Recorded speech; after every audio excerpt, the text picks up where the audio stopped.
I'm Ben Wiedemann in Rome, and this is CNN.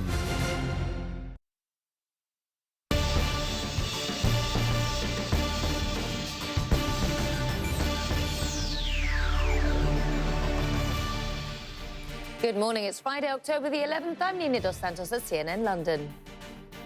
And I'm Pauline Chu at CNN Hong Kong. Welcome to World Business Today. These are the top stories. Chances rise for a U.S. debt deal, and so do the markets.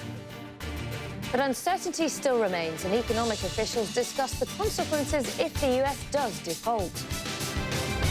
Fortune and Forbes have their rich lists, but one group wants the world to meet the other 100.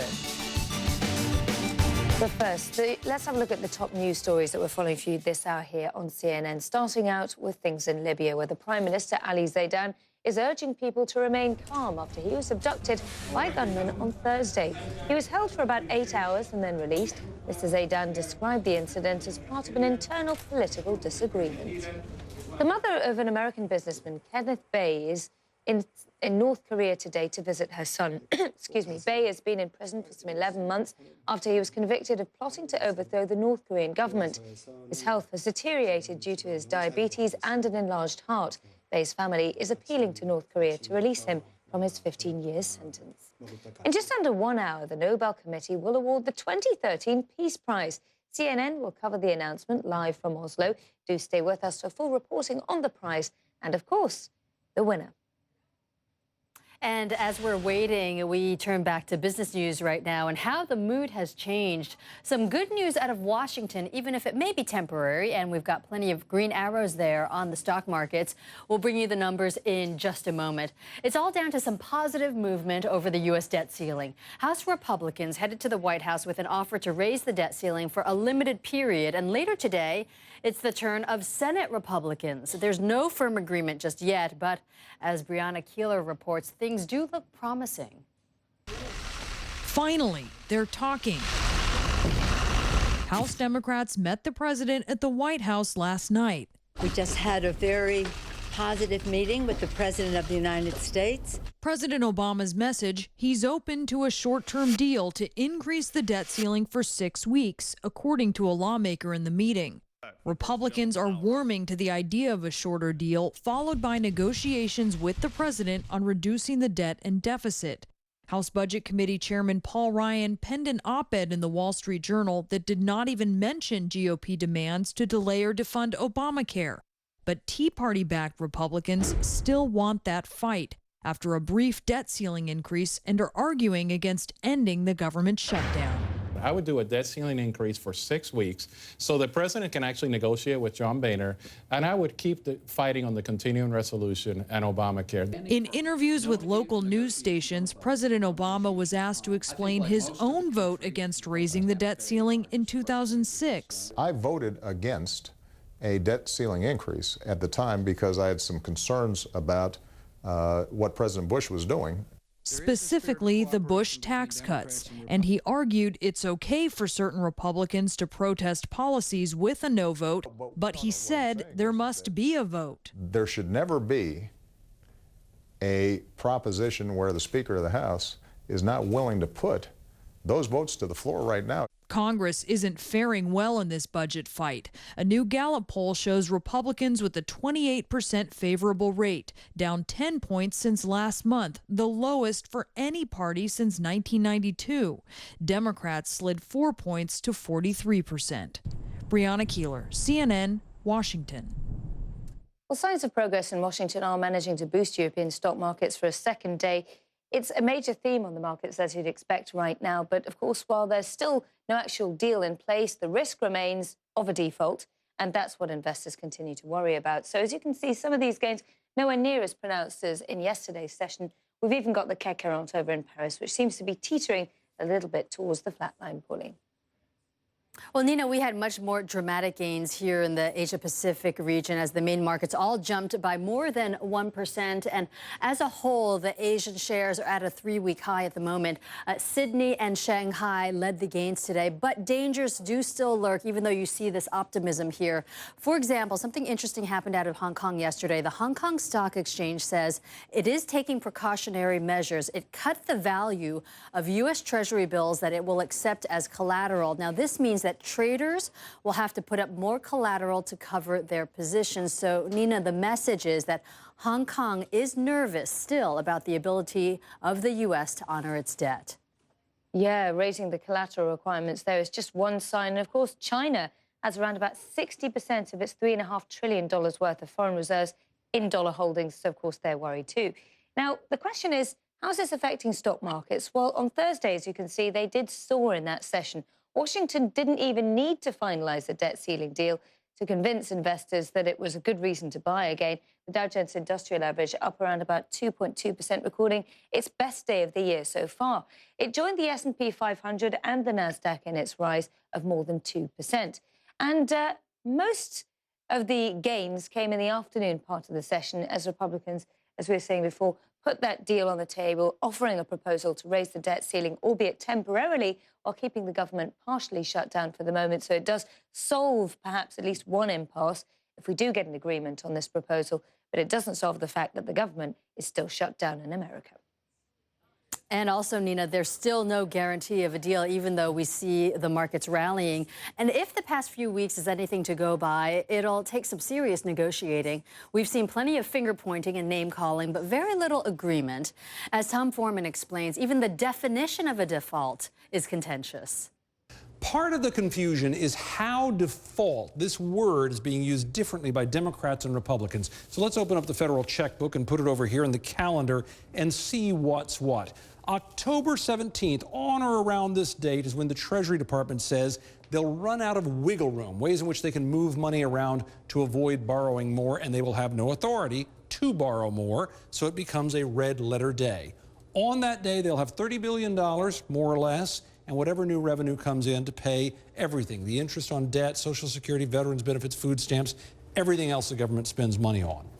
Democrats say if you do not pay for everything that the government owes in a timely fashion, that is default. That's their definition for many Democrats out there.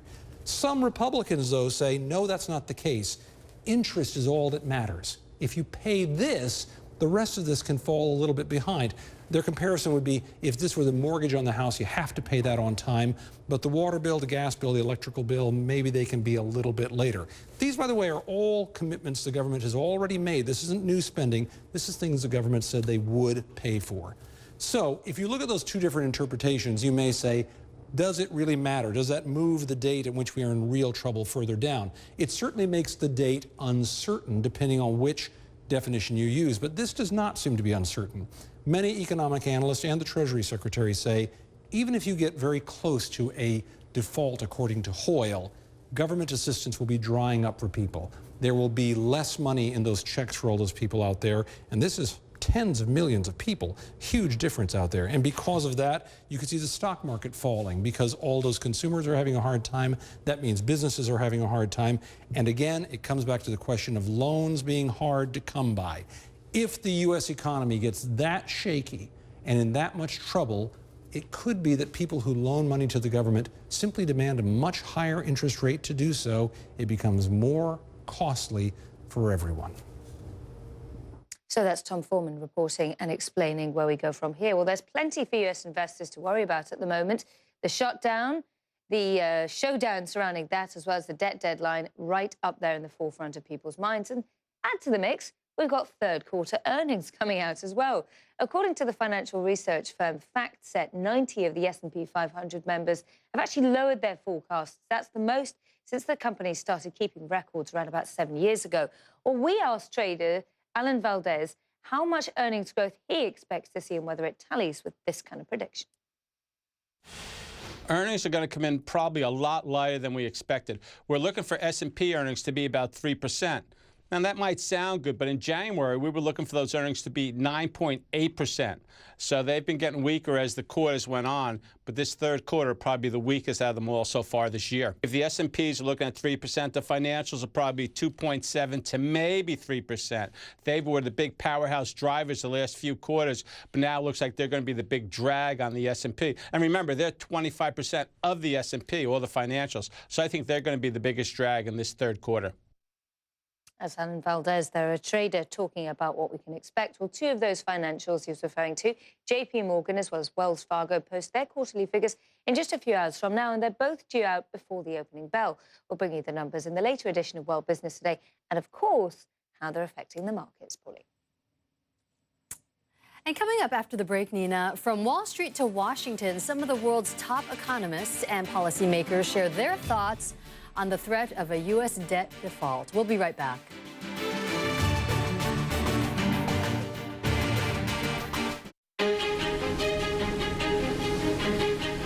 Who can rebuild a forgotten tradition? Who can protect the gentle giants of the deep?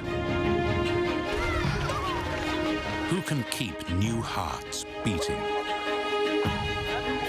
Or help turn rags into riches? Who can give new hope to wild horses? Or preserve and protect a unique wilderness? Who can weave color into the lives of women? Or save beauty from the brink of extinction? Who can do all this with the right amount of passion, determination, and perseverance? Anyone can.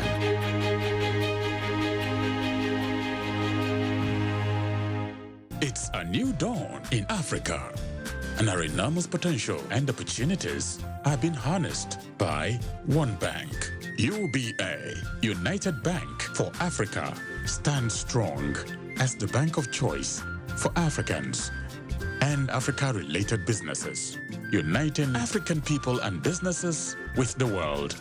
So, make the wise choice today. Bank with UBA, Africa's global bank.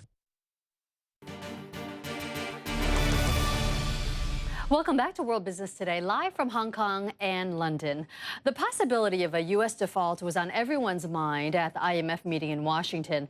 In a special CNN debate on Thursday, Richard Quest moderated a panel of experts, each uniquely positioned to comment on the effects of the deadlock in Washington. He started with IMF Managing Director Christine Lagarde.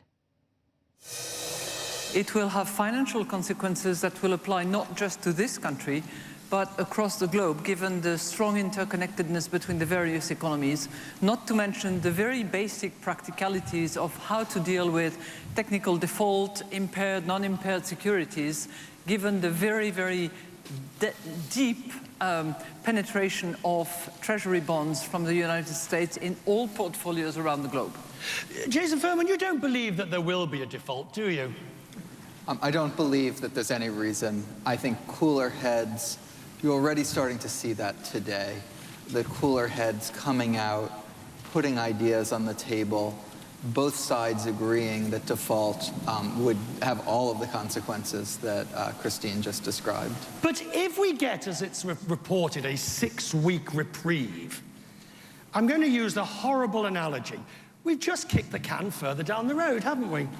I think there's no question that you want to move the debt limit as far out into the future as possible to have as much certainty as you want to have, as you can have. But back in January, the debt limit was raised actually with no drama at all, no global discussion, no negotiations, it was just raised.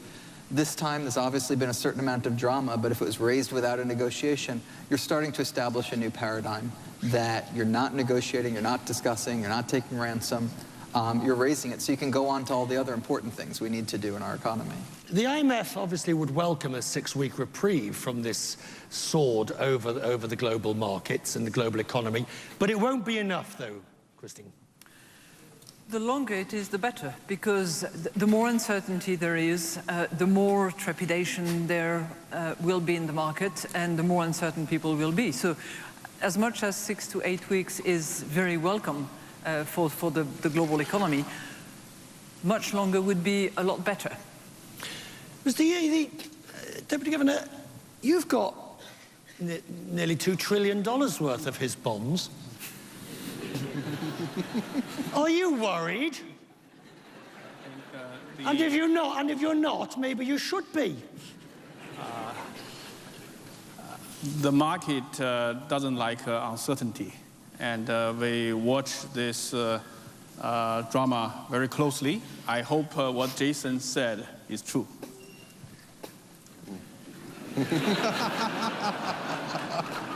A ringing endorsement if ever I heard it. What does China want from this crisis besides it being over? I think this about the entire financial market of the world. The U.S. market is the major market. Right now, we see some recovery of developed economies, and also emerging market facing some difficulty. Adding this budget and that limit uncertainty would be a hurdle for the recovery and for the future development of the economy. So that I think we should have the wisdom to solve this problem as soon as possible. You should have the wisdom, Jason. I mean, Richard, this country saw the growth rate strengthening in the first half of this year relative to last year. The fiscal contraction largely over. There's a lot of good things. Just need to get this one piece of business done. It's one of the easier economic policies that any of our countries faces, is just to do this no-brainer, and I think we will. Governor, you have already seen the effects of what happened. You had to raise interest rates because of what was happening in your country and the way your currency was being hit, didn't you? Absolutely. No, I think the old dictum, the U.S. sneezes, everybody else gets pneumonia, is right. Even today? Even today. So to the extent that there is a disruption in U.S. financial markets, to the extent that U.S. collateral is no longer good, it could feed in ways that we don't fully understand. And that's why I think it's better that we not have to face that. Now, it may be that it doesn't really matter very much. Everybody looks through the technical default. There are some securities which are impaired, many which are not. But if the financial markets are fragile in a state which is difficult, and you add this layer of uncertainty, that's what I think the managing director is talking about. We don't need it. If you are being, and your country was attacked in the financial markets recently, and you're having a slowdown, Minister, you're just on the edge of recovery. Yes. If the US causes dislocation, you are in trouble again. Well, I think that the last thing we need is further volatility and further uncertainty in markets, so it's not good news. But I am sure that we will be able to reach, and that the U.S. will reach an agreement on that. That will be good news for the outlook of the economy, for sure. That was a colorful and very special CNN IMF panel discussing the wide-ranging effects of a U.S. default. The experts also spoke about growth and the challenges to it in Europe as well as Asia. That part of the discussion is just in a couple of minutes later in our show, Nina. Yeah, it'll be interesting to see what they have to say about that. Interesting also to note that they found some room for some slight tinge of humour there, despite obviously the seriousness of the situation America faces today. Well, you're watching World Business Today. After the break, who will save BlackBerry? We'll tell you who's the latest to show interest in the troubled smartphone maker.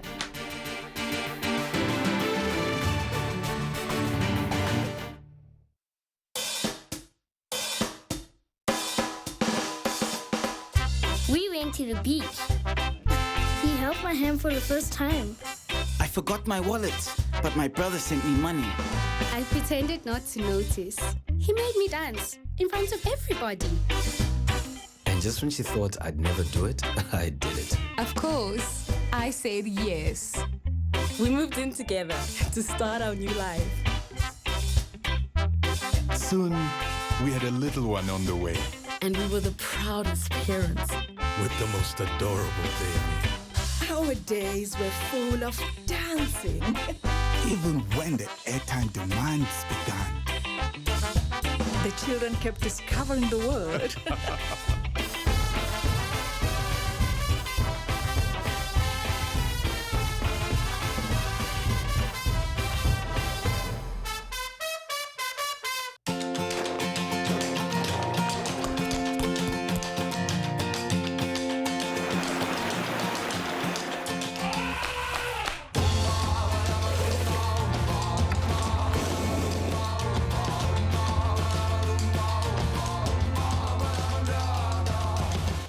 Every country has an identity, a history, customs, culture. A unique landscape that determines how its people live, work, and play.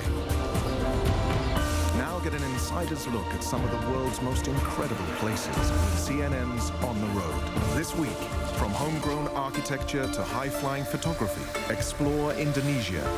On the Road, today in Newsstream on CNN. Hello and welcome back. BlackBerry's co-founders are considering a joint bid to buy the troubled smartphone maker. Well, Mike Lazaridis here and Douglas Fregin started this company, which was formerly known as Research in Motion, all the way back in 1984-1985. Lazaridis has most recently stepped down as the co-CEO that was back in January 2012. The two men each own around about 8% of this company, so they're big shareholders. And talk of interest from the two has been around for weeks, so no big movements on the share price here, but BlackBerry stock was actually up over 1% at Thursday's close in America. There have been no official bids put on the table as yet, but a Reuters report has listed a raft of big technology companies that could be interested in acquiring this troubled company. Google, LG and Samsung are among some of the big names out there, alongside big private equity players like Cerberus Capital. BlackBerry's biggest shareholder, Fairfax Financial, says that it was interested last month, but it has yet to make any official overtures towards BlackBerry. Well, staying in the tech sector, we're going to talk about the new iPhones, and they've been out for a month now, but although there was plenty of fanfare and we saw the now familiar queues outside their stores, Apple's latest flagship iPhone has done nothing to boost its stock. Here is the share performance over the past month since that launch on September 10th. It has slipped 4% here from that time, and it's actually been a bit of a pattern. If you look back, Apple shares have fallen in the month after a new iPhone was released 6 times out of 7. The exception was here in 2011 when the iPhone 4S came out, but that's not the whole story. Apple still managed to outperform the NASDAQ 3 times out of 7, which shows that Apple is really a stock in a league of its own. But Nina, I do want to point out to our viewers this part of the bar chart. This was last year after the new iPhone 5 was released, and this was a month later, and it shows that the share price went down 8%. But you might remember September of last year, Apple hit its high in terms of a stock price, up more than $700 a share. Well, today in after-hours trading, it's trading at $489 a share, so you see how far it has come. Yeah, that's an interesting point you make there, and we're going to talk about what kind of products Apple is selling and how that's affecting their company numbers as well. There's more bad news for the CEO, Tim Cook, of this firm, because US sales of Apple Mac computers were actually down in the third quarter.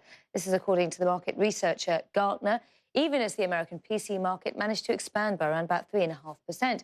Well, Mac shipments fell by around about 2.3% over this period, as you can see there on the far part of the chart. Compare that with the likes of Hewlett-Packard and Dell over here, and as you can see, they both sold more computers over the same period.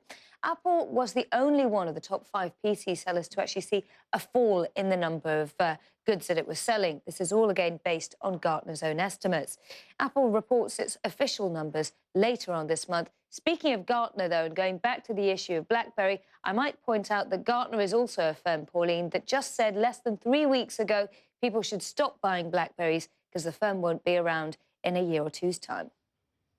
And we will see if they are in fact right. Well, switching now to weather, let's talk about one of the most powerful tropical cyclones to bear down on India in 14 years, and it will make landfall there by this weekend. Meteorologist Karen McGuinness is live at the International Weather Center with more. So Karen, just how big is this storm? We just have to look at the satellite imagery, and it covers a broad expanse of the Bay of Bengal. So it is enormous, and it has gathered some strength and may increase in intensity even over the next 24 hours. Right now, here's the latest coordinates associated with it. Moving to the west-northwest at just about 11 kilometers per hour, but could reach intensity up to 270 kilometers per hour within the next 24 hours. It's probably less than that now, since these computer models have staggered just a little bit. But it should make its way onshore probably by Saturday afternoon or evening local time. Here's what I meant when I was talking with Pauline about how enormous this system is. Take a look at the inflow with this, but also some of these outer bands are affecting this northeastern coast of India. Now, the last time we saw such a strong and intense system was back in 1999, and it made its way right around this Bhubaneswar area, and as it makes its way onshore, this one will rival the one that we saw back in 1999 that killed almost 10,000 people. Well, rainfall will be a big factor in this system. There you can see some of these coastal areas could see above 25 centimeters of rainfall, somewhere between 25 and 50 centimeters. But these coastal areas are going to be greatly impacted because they're quite vulnerable. That with the wind and the high population and just the configuration of this land, as well as the rivers running through this region, could inundate a number of regions. Then we take a look across the Philippines. They also have seen back-to-back tropical cyclones. This one is moving across the Philippines over the next 12 hours into the South China Sea and could affect Vietnam as we go into the next 12 to 18 hours. We'll keep you updated on that. Pauline, back to you. Okay. All right. We will certainly keep our eye on that. And thank you very much for the latest there, Karen. Nina, back over to you. Pauline, coming up after the break, a sobering look at the world's ordinary man. We show you the photographs that capture 80% of the global population. They're surviving on less than $10 a day. More with the creator of this cutting-edge project after this break.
International Desk, weeknights on CNN.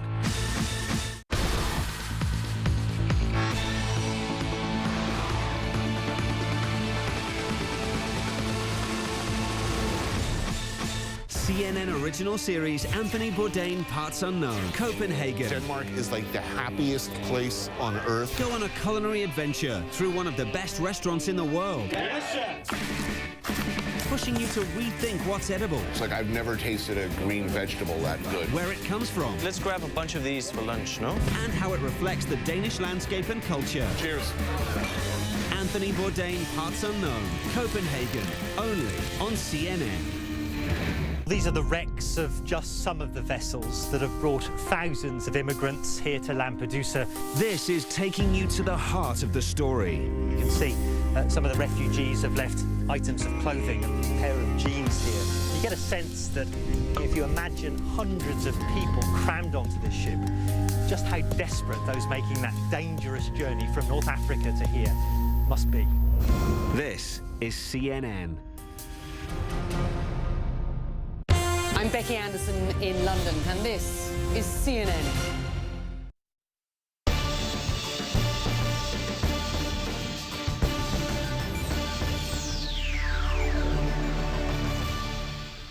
Live from CNN Hong Kong, I'm Pauline Chu. A warm welcome back to World Business Today. Let's go back to the IMF Economic Panel, which included the Chinese Central Bank's Deputy Governor and the Spanish Economy Minister, no less. Moderator, CNN's very own Richard Quest, asked Luis de Guindos of Spain about recent signs of a recovery in his country. But first, Ji Yang addressed fears of a slowing growth pattern in China. It is true that if people think China is always grow at a double digit, like that last decade, and now we changed from a very high speed of growth to a medium to high speed of growth, which is maybe around 7%. But I think by world standard, it is still a very rapid growth rate. But it's coming on the back of a potential property bubble. It's coming on the back of a deep liquidity issue for the banks. It's coming on the back of a potential banking problem. I think it's under control. We have this so-called shadow banking problem and local government finance vehicle problem under control.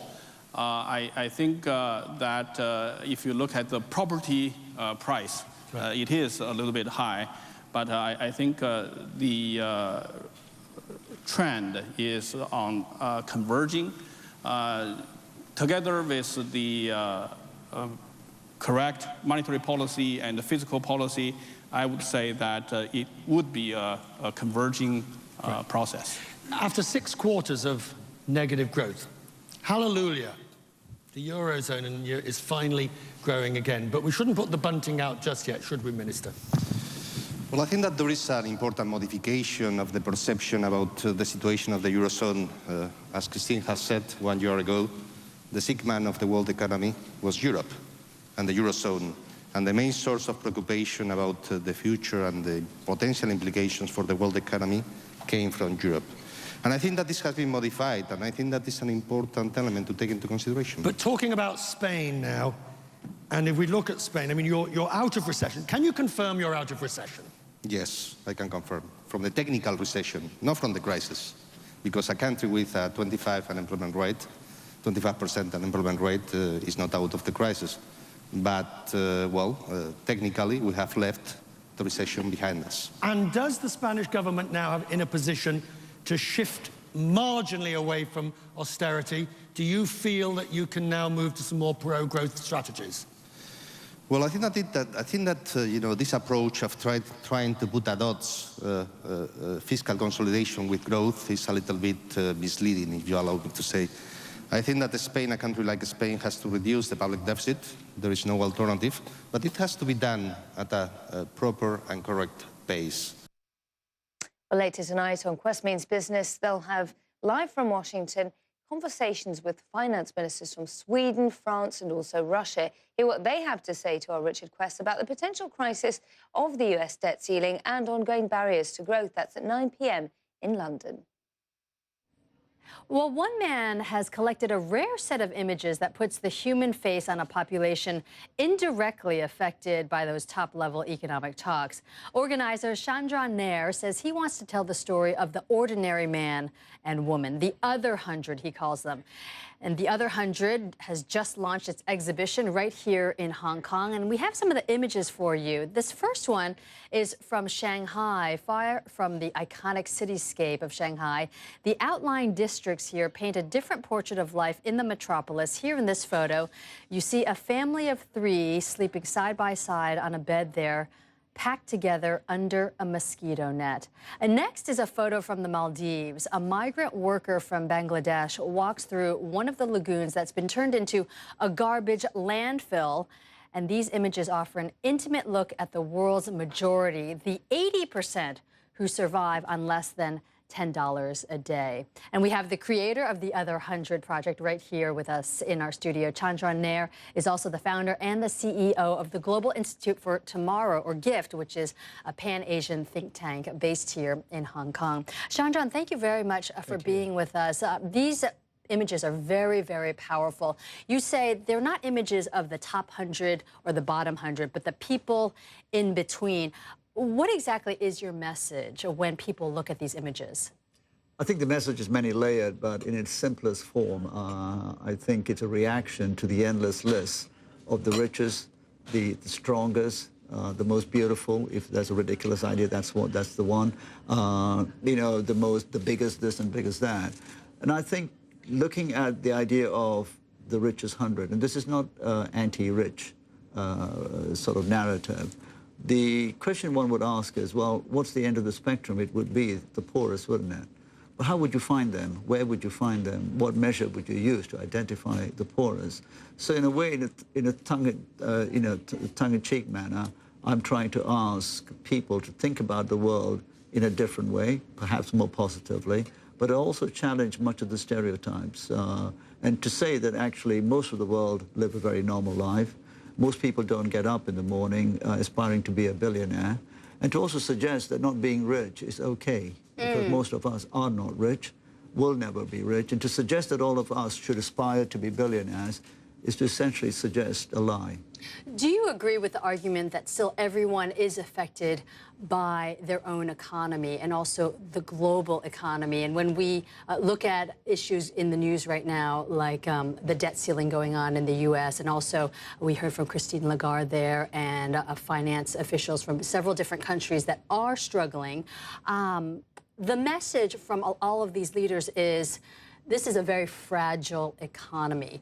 How does that translate into this 80% that you've captured images of? Do you buy the argument that this global growth slowdown really does affect everyone? Well, to some extent it does. And, but there is also, I think, a need to understand that most of the world is not affected by this in a different sense. Are most people understanding what's going on? No. I mean, I listened to the IMF chief last night on CNN. And I would guess that 99% of the world's population never didn't understand what was said.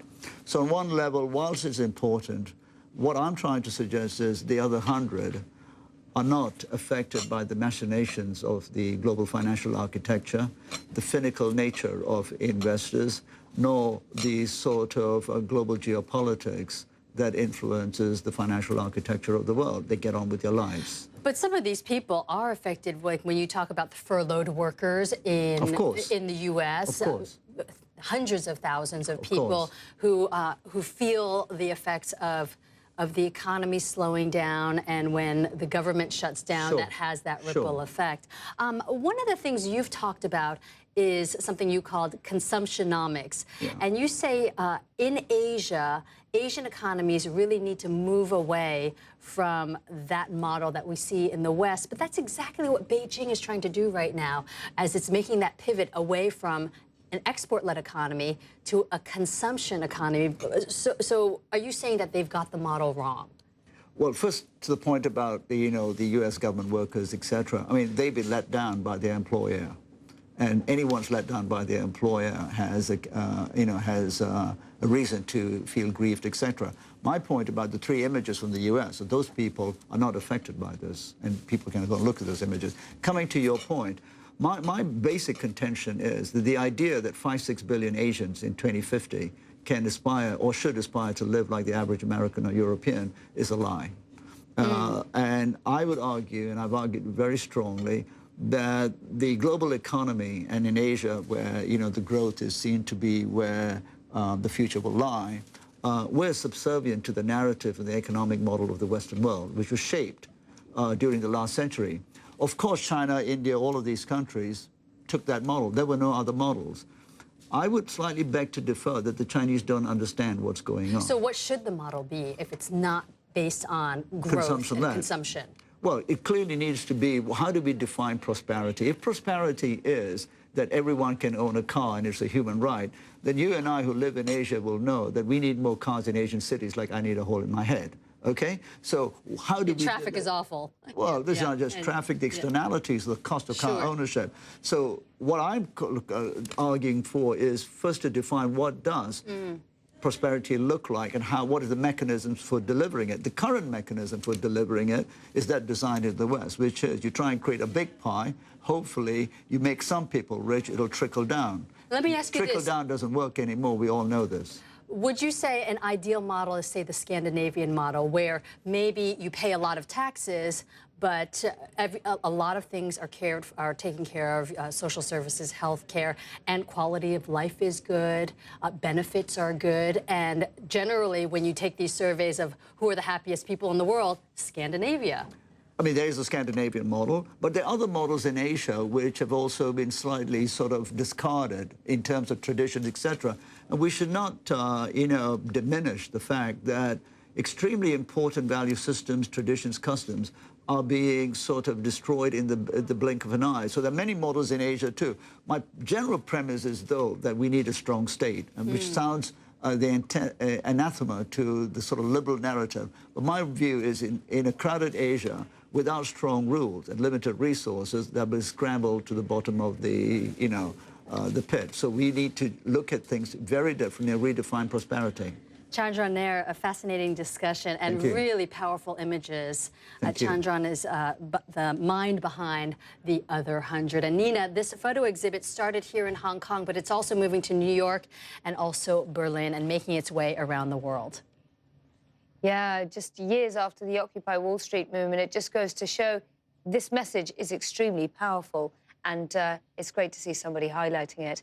Let's move back towards the capitalist world of stock markets. Signs of progress in Washington seem to be boosting stocks, not just in the United States, but right around the world. I might point out, though, there has been a bit of optimism being tempered by the fact that a number of European companies like BAE Systems have been saying that they're now being affected by what's going on in the United States. Royal Mail shares jumping almost 40% at the open of trade. Well, that's it for this early edition of World Business Today. We'll be back in just 4 hours' time with the opening bell on Wall Street. We hope you can join Nina, Maggie Lake, and me. In the meantime, Marketplace Middle East is coming up next.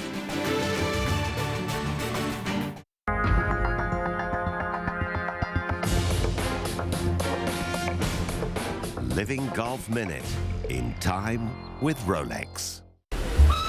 It was more Harry Potter than Tiger Woods, but celebrating 1 year to the Ryder Cup, the destination was Glen Eagles, not Hogwarts. Every time the Ryder Cup was played, I was glued to the tube and had been disappointed way too many times. Being at the opening ceremonies when Dow Finsterwald gave that, he gave impassioned speech as the captain of the U.S. team. In 1993, I actually asked the PGA if I could be a captain, and overseas, I'd like to be the captain overseas, and they acceded to that. Here, I didn't ask anybody, and the call came from Ted Bishop, the incoming president of the PGA, and I welcomed the call. I was hoping I was going to get the call, and I didn't lobby for it at all. It happened, and I'm certainly glad it did. Why this watch?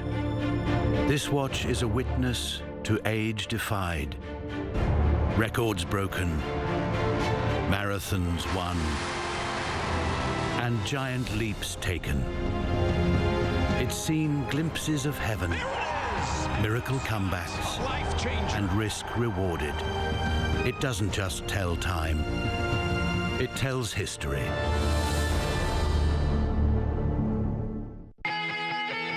This month on CNN Go, plunge into Dubai. From palm-shaped islands to the world's tallest building. It's just absolutely amazing. We travel through desert landscapes and dine at one of the world's finest restaurants. Explore the glitz and glamour of Dubai in a luxury edition of CNN Go. Saturday on CNN. In association with Korean Air. Expedition Sumatra. Philippe Cousteau leads us on an epic trek into a world under threat. This really is ground zero for the global fight against deforestation. Join Expedition Sumatra, Saturday only on CNN.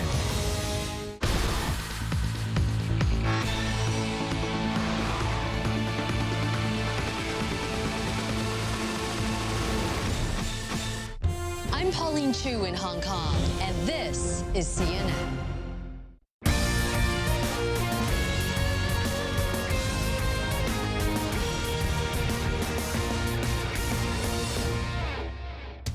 Small and medium are the backbone of the economy. The UAE economy traditionally is heavily on the government structure side. We needed to create entrepreneurship, spirit, culture, and encourage young Emirati to become successful entrepreneurs. Summing up the spirit of the past, we look at how the UAE is turning back time to diversify its economy and focus on entrepreneurs. Very nice. And a fashion designer family duo from London go back to the roots and open a boutique in Lebanon. We pay first world rates for everything with a third world service quality, which makes no sense. But high costs and a crumbling economy derailed their plans.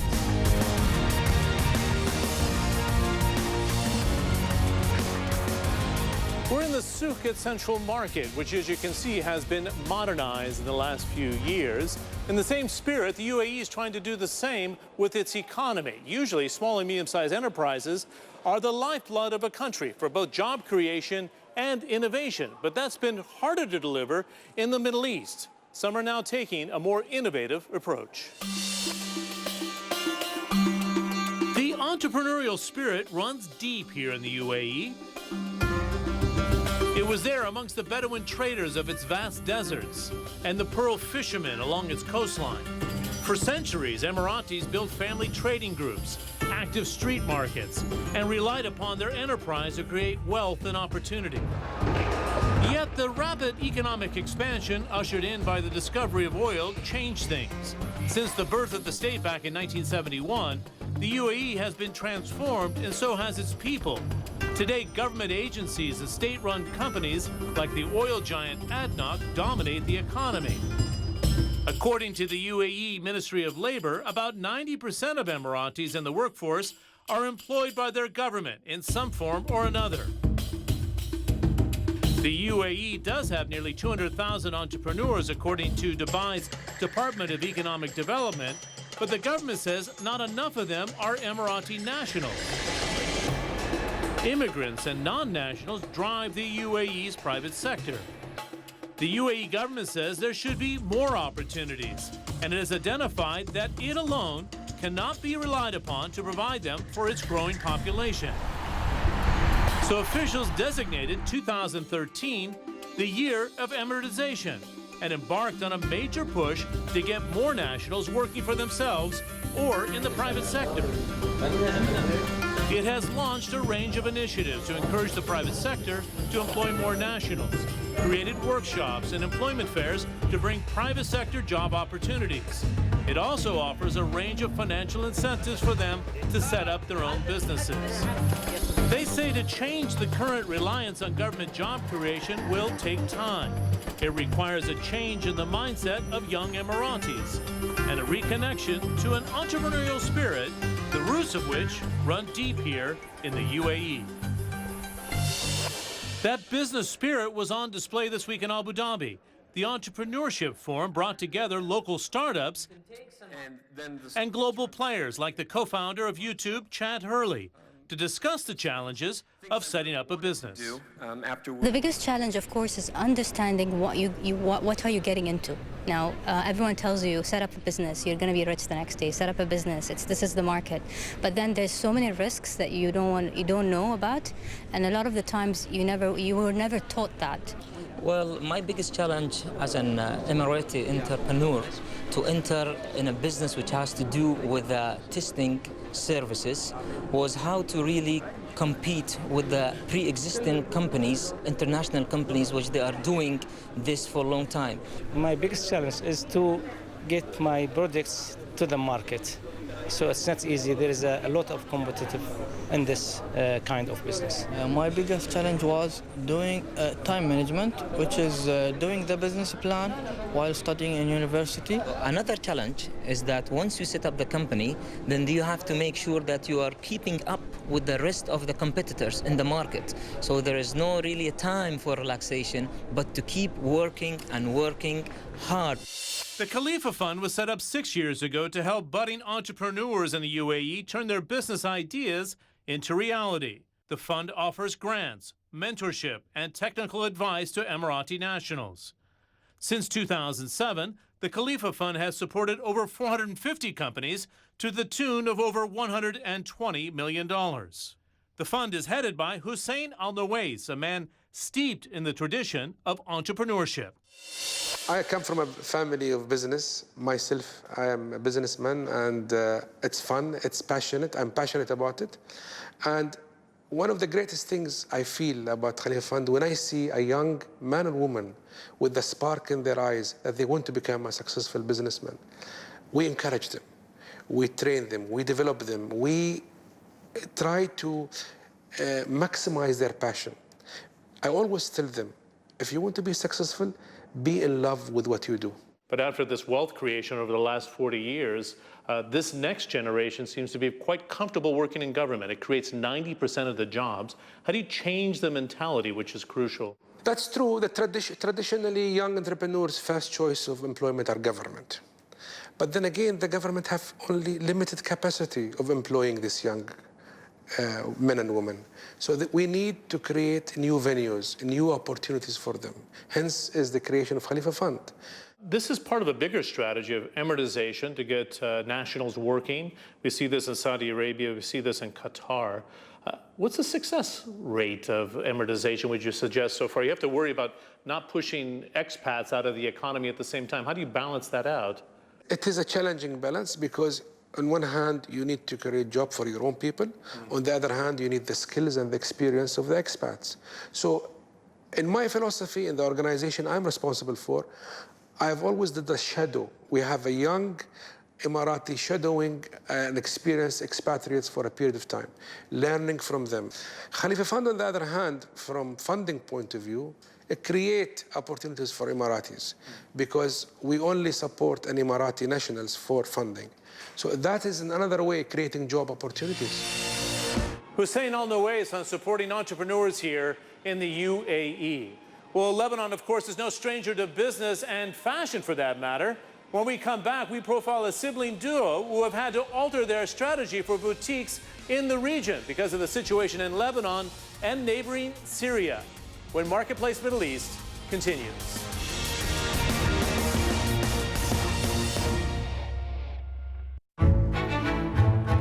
The 9th edition of the Women's Forum Global Meeting will be held between the 16th and 18th of October in Deauville, France. This year's focus, the open world. Compete, cooperate, create.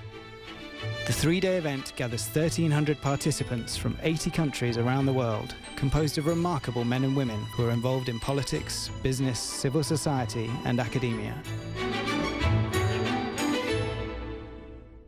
It's a new dawn in Africa, and our enormous potential and opportunities are being harnessed by one bank. UBA, United Bank for Africa, stands strong as the bank of choice for Africans and Africa-related businesses, uniting African people and businesses with the world.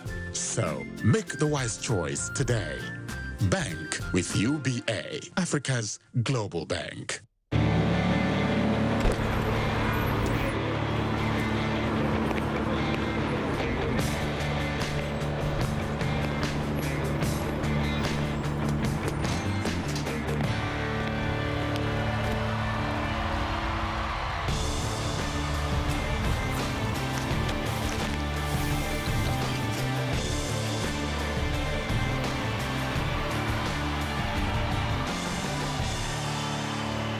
Every country has an identity, a history, customs, culture. A unique landscape that determines how its people live, work, and play. Now get an insider's look at some of the world's most incredible places with CNN's On the Road. This week, from homegrown architecture to high-flying photography, explore Indonesia.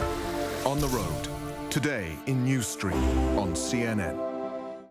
In International Desk, tonight on CNN.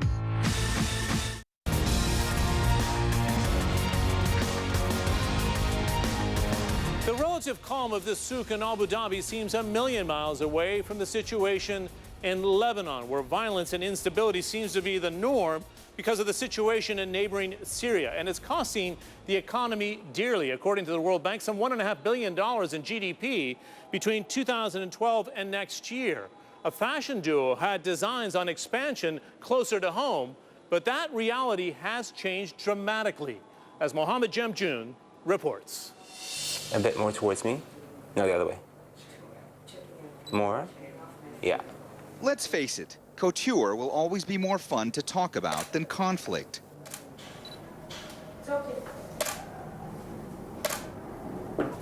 Very nice. Glitz usually wins out over grit. I found the other way. Skirt open. Even though I was born in London and raised abroad, I'm still Lebanese at the end of the day. That's why designer Ronald Abdullah wanted to bring a little bit more glamour back to his parents' homeland, and why his sister Rosie decided to join him here. We had very high hopes. Lebanese designers were very in vogue. House of Ronald opened its doors in 2009. Quickly winning accolades, the designs gained a small but loyal following. By 2011, they even had a boutique in Beirut. But working in Lebanon is very challenging. The infrastructure is limited. We pay first world rates for everything with a third world service quality, which makes no sense. They went from being trendy to becoming part of a trend. Lebanon's brain drain. Local entrepreneurs who've decided they must relocate abroad. No longer willing to put up with this country's perpetual insecurity and political instability. As we stand outside the empty, shuttered boutique, Rosie tells me closing it was tough, even though it was the right thing to do. It was very high-end and chic and but very simple. The time and effort and energy and money that we invested into it was tremendous. Empty storefronts and restaurants on this popular street underscore how dire Lebanon's economic crisis has become. A spillover of violence from Syria's civil war, an influx of refugees, and numerous travel warnings keeping tourists away. It's taken a terrible toll on this country. Ronald and Rosie plan to reopen in London soon, but next year's line still must be planned, promoted, launched. It's why the photo shoot for House of Ronald is happening at the home of Ronald. He didn't just design the clothes, he made up the model, is shooting the catalog. And even though he'll miss Beirut, he won't miss its many challenges. In Lebanon, as a Lebanese designer, most retailers, if not all retailers, department stores that carry high-end brands, will not carry Lebanese brands. It's easier for me to be in London and design from London and do my things, my work from London and make it in London than it is here. He says even though inspiration, creativity, and beauty can be found all over Lebanon, what's really lacking here is opportunity. Mohammed Jamjoon on the outright challenges of trying to keep a business open during the uncertain times, especially in Syria. And that's all for this edition of CNN Marketplace Middle East. I'm John Defterius. Thanks for watching. We'll see you next week.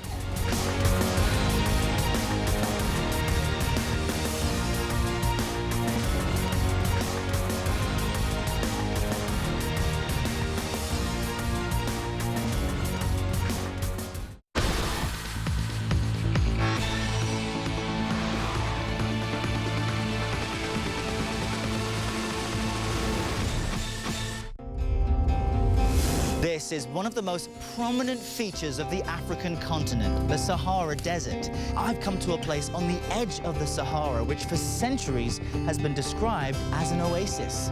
I'm Errol Barnett, inside Africa, and this is the starting point for my journey this week, which for the first time is through the North African country of Tunisia. Inside Africa, Saturday only on CNN, in association with Zenith Bank. My mission is to get the viewers to understand the world around them. People are starved for news about the world and context about the world.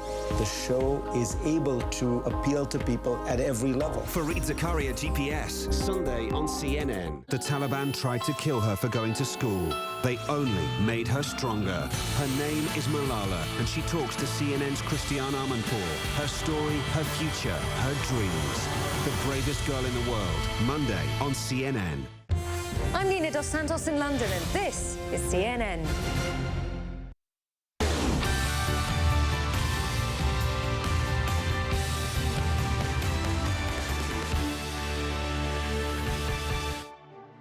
It's just coming up to 5 a.m. in Washington, 11 a.m. in Oslo. Hi, and welcome to a special edition of Newsroom. I'm Zain Verjee, live from London, and we are just a few moments away from finding out the winner of the Nobel Peace Prize. Let's go to Oslo and look at live pictures of the Nobel Peace Center in Oslo, where the announcement is going to be made. We're also going to just keep an eye on the doors that are there. The press is gathered there. We're just waiting for that to happen. This is one of the most prestigious awards in the world.